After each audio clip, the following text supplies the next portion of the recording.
শেখ হাসিনাকে ফোন করে ক্ষমা চাচ্ছেন উপদেষ্টা পরিষদের কয়েকজন উপদেষ্টা সহ জুলাই আন্দোলনের সম্মুখ সারির কয়েকজন নেতা।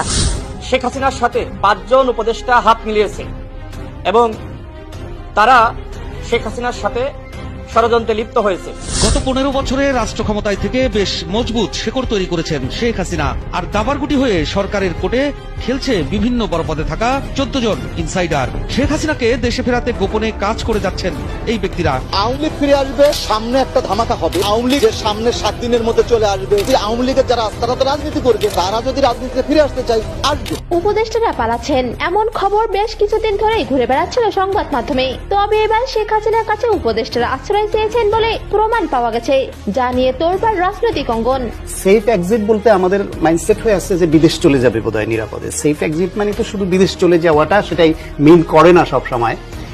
এরা যেই সরকারের অন্তর্বর্তীকালীন সরকারে এখন দায়িত্বে আছে, বৈধতার প্রশ্নটা কিন্তু সামনে আসবে।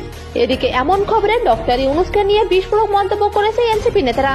নিজের ইমেজের চেক এন্ড ব্যালেন্স করার জন্য তিনি সুশীল শাস্তে শুরু করেন যে আওয়ামী লীগ আবার কার্যক্রম আবার সচল করা হতে পারে। তাহলে আমরা শুধু একটা কথাই বলি, বাংলাদেশের মানুষ ছাড় দিতে পারে কিন্তু ছেড়ে দিবে না।